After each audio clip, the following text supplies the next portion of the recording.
I remember one, if I can take a little time. Of course. I have to explain this a bit. We were doing a shot supposedly on the beach. This was in a sound. In 1958, inside a quiet home in Hollywood, Rock Hudson's wife set a trap that would later shake the entertainment world. She asked him one simple question, but she was not alone. Hidden nearby, a private investigator was recording every word. The tape of that conversation disappeared for over 65 years.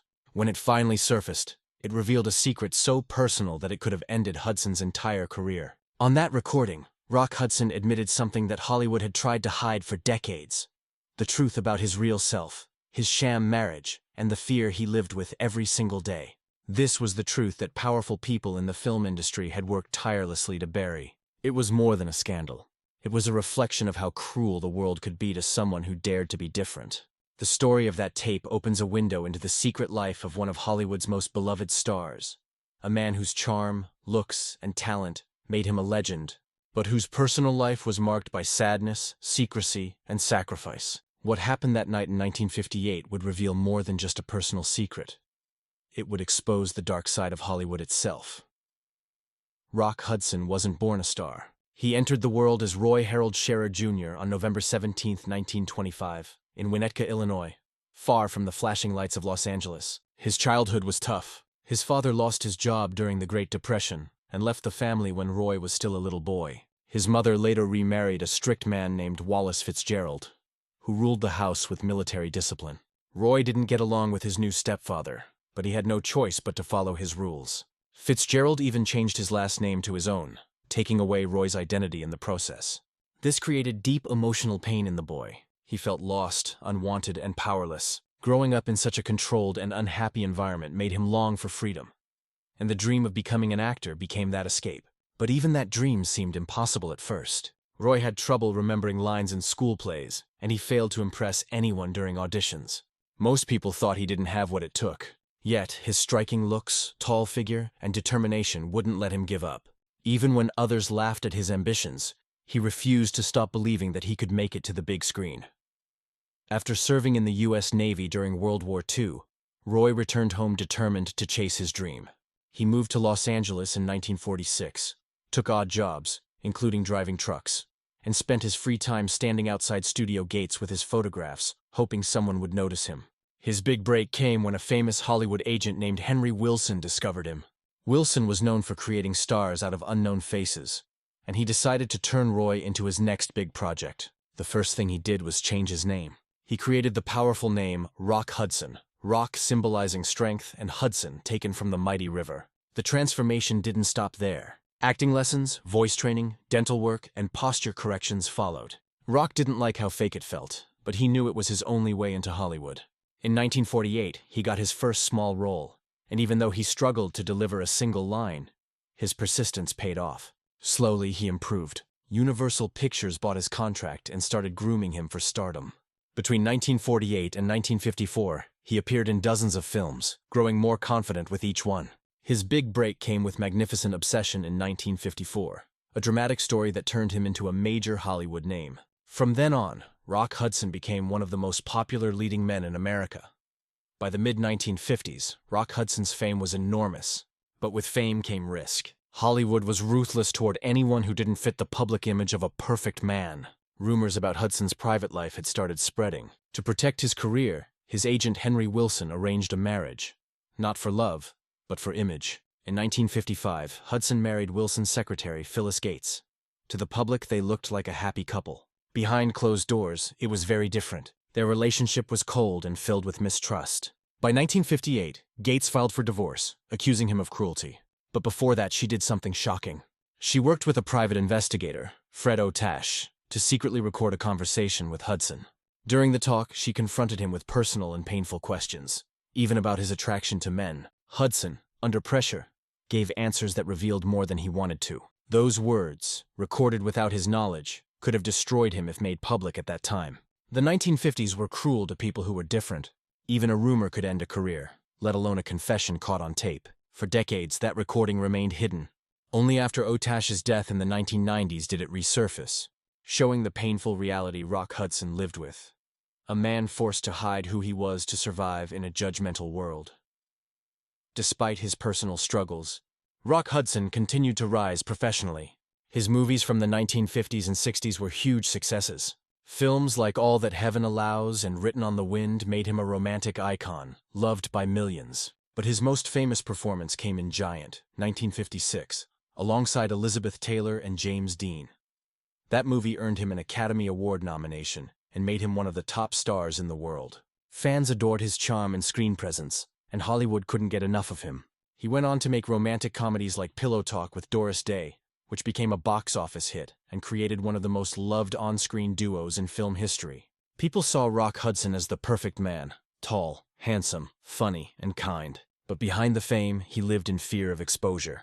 Every interview, every photograph, every friendship was carefully managed to avoid rumors. It was a lonely existence. Still, Hudson remained dedicated to his craft. He even started producing his own films to gain more control over his career, something very few actors did at that time. To the world, he was Hollywood royalty. But inside, he was still that boy from Illinois, afraid that the truth about him could end everything he had built. By the 1970s, Hudson made a bold decision that surprised many. He moved from movies to television. Back then, this was considered a step down, but Hudson proved everyone wrong. His TV show McMillan and Wife, which started in 1971, became a massive hit. He played a charming police commissioner, and audiences loved his chemistry with co-star Susan St. James. The show ran for 6 successful seasons, and Hudson became one of the highest-paid actors on television, earning up to $120,000 per episode, a fortune for that time. Beyond acting, he showed a lighter side of himself by appearing on comedy and variety shows, including The Carol Burnett Show. Fans saw him laugh, sing, and joke about his own image as the perfect gentleman. Even though he was aging, he remained one of the most admired figures in show business. In the late 1970s and early 1980s, he took part in big TV projects like The Martian Chronicles and Wheels, proving his talent was still in demand. Hudson's shift to television actually helped other film stars realize that success didn't just belong to the big screen. He showed courage not just as an actor, but as a man who refused to fade away quietly. In 1984, when Rock Hudson was 58 years old, he received devastating news. Doctors diagnosed him with AIDS, a disease that was widely misunderstood and feared at the time. People thought it only affected certain groups, and there was no known cure. Hudson tried to keep his illness a secret, even from friends. He continued working on the popular show Dynasty, but the disease began to take a visible toll.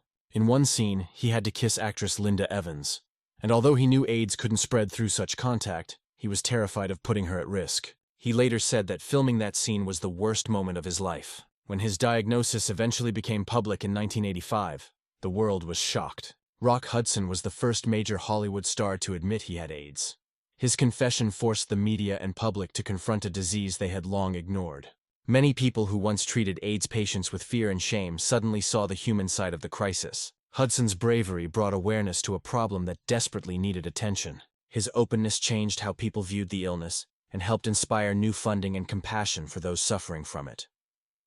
Rock Hudson passed away peacefully on October 2, 1985, at his home in Beverly Hills. He was only 59 years old. His death broke hearts all over the world, but it also changed history. Because of him, people began to take AIDS seriously for the first time. In just a few months after his death, millions of dollars were donated to AIDS research, and the U.S. government increased its funding for treatment and education programs. Celebrities, doctors, and activists started to speak openly about the disease, breaking the silence that had surrounded it. Hudson's courage in his final years helped remove the fear and stigma attached to AIDS, saving countless lives in the years that followed. At his private funeral, many of Hollywood's biggest names came to pay their respects, not just to the star they admired, but to the man who had suffered quietly for so long. Rock Hudson's life was filled with triumph and tragedy, love and fear, fame and loneliness. Even though Rock Hudson lived under constant public attention, his private life was kept locked behind closed doors. In an era when being open about who you truly loved could destroy your entire career, Rock had to live 2 lives, one for the cameras and one for his heart. He had several secret relationships over the years, but none could ever be made public. One of his closest companions was Mark Christian, a man who became a central part of his later life. Their relationship began quietly in the 1980s, when Rock was already a mature star. They spent time together away from the spotlight, sharing simple moments that gave Rock a sense of normal life, something fame had taken from him. But when the world discovered Hudson's illness, Mark also found himself in the headlines. People were cruel with their words, spreading false stories and harsh judgments. Rock never meant for his illness to bring anyone else pain, but his fame made that unavoidable. In his final months, he often said he wished he could have lived honestly, that he could have loved freely without fear of losing everything. The tragedy was not only in his sickness, but in the years he spent hiding from a world that refused to accept him. It was a loneliness that success, money, and fame could never fill. In the final years of his life, when his health began to fail, Rock Hudson found comfort in a few loyal friends who never abandoned him. Among them was Elizabeth Taylor, his co-star from Giant. Taylor was one of the few people in Hollywood who knew about his illness before it became public, and she refused to let him face it alone. She stood by him quietly, offering both emotional and moral support. When Rock passed away, she turned her grief into purpose, becoming one of the world's most powerful voices in the fight against AIDS. She helped create the American Foundation for AIDS Research, AMFR, which went on to raise millions of dollars for medical research. Other friends, like Doris Day, also showed their support. Day invited Rock to appear on her television show shortly before his diagnosis became public, and viewers were shocked by how frail he looked. Still, he smiled through the pain, never complaining. When people later asked her about that episode, Doris said she felt his sadness even behind his laughter. Rock's true friends didn't just admire his acting. They loved the gentleman behind the fame, the one who cared deeply, laughed easily, and treated everyone with kindness. Even as he faced death, he never lost that warmth. His friends often said he was brave not because he was a movie star, but because he faced life and death with grace and honesty. Years after his death, when the secret tape made by Phyllis Gates and investigator Fred Otash was finally revealed, the world was stunned. On that tape, Rock Hudson was heard speaking softly, nervously, as his wife confronted him about his private life. It was painful to listen to. Not because of what he said, but because of how scared he sounded. It was the sound of a man trapped by the society he lived in, afraid that one wrong word could destroy him.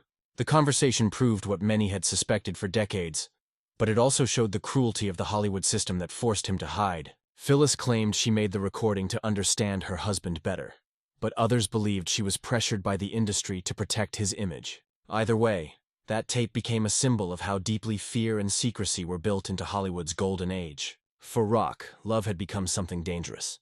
His own voice on that tape, filled with hesitation and pain, told the story of a man who wanted to be free but couldn't. When it was finally made public, many fans wept, realizing how much he had suffered in silence. That recording, once used to control him, became a reminder of his humanity and the unfair world that demanded his silence. Rock Hudson's story did not end with his death. In many ways, it marked the beginning of a new chapter for Hollywood. His courage changed the way the film industry and the world viewed both illness and identity. Before Hudson, most stars hid behind carefully built images created by studios. But after his passing, more actors began to open up about their real lives. The entertainment industry slowly started to accept that its stars were human beings, with emotions, struggles, and differences. Hudson's case also made the AIDS crisis visible to millions. Governments that once ignored the disease were now forced to act. People started donating money, volunteering, and learning the truth instead of believing myths. Hudson's legacy became larger than his career. He helped create a world where being honest was no longer career-ending. Decades later, many actors and activists credited him for inspiring them to live openly. Hollywood, which once silenced him, now honors him. Documentaries, films, and books about his life continue to appear, exploring not just his stardom but his bravery. Even the Hollywood Walk of Fame holds his name as a symbol of both success and sacrifice. The man once blacklisted by whispers became a hero remembered for his truth. When the news of Rock Hudson's death first broke, many expected that his reputation might be damaged, that people would turn away because of fear or prejudice. But the opposite happened. Letters of love and sympathy poured in from all over the world. Fans who had adored him for decades now respected him even more. They saw in him not just a movie star, but a human being who had faced incredible pressure with dignity.